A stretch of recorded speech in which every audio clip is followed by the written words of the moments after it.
Hello लोगोफोर, दिनैहाय नै बर' बाजार ब्लगावहाय माने अंगनाबादि वार्कारफोरखौ बायद' सुपारभाइजारफोरा माने माखासे रेस्टार्ट ट्रेनिं लादों रेस्टारमेन्टनि आरो मबाइलाव माखासे गथ'फोरखौ सोनायनि फोरोंदों।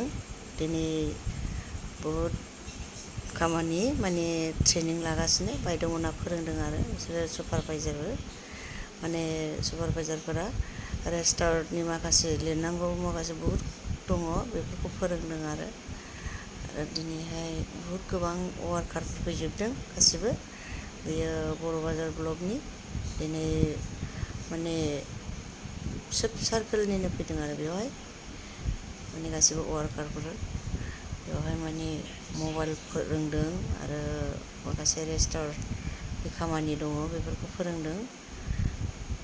बायद'मोनहा सोब फैजोबदों, माखासे फैजोबनो हायाखिसै, फैदोंआनो बेबो सुपारभाइजार माने माबोरै लिरनांगौ मा खालामनांगौ मबाइलाव माबोरै सोनांगौ बेखौ फोरोंजोबदों आरो बायद'मोनहा दा फोरोङाबा रोङाबो बहुद गोराथार मबाइलाव सोनायाबो माखासे अपसनाव सोनांगौ माने नङाबा बेवहाय एक्सेप्ट जानो नागिरा।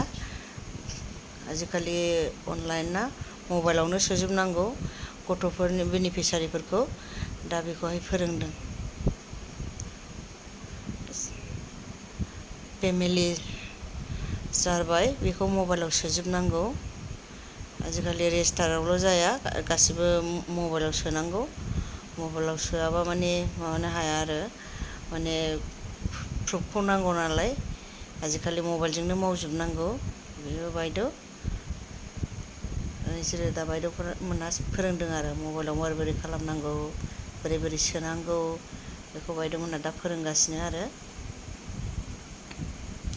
रोंजोबाना दा माखासे नै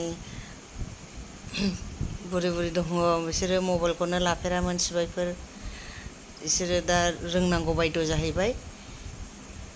नायलांदो लोगोफोर दा बेसेबां मबाइलनि खामानि, मबाइल नङाबानो जाया। पसन टेकार होनो बेखौ, पसन टेकाराव सोजोबनांगौ। दा खामानि बहुद आरो बेवहाय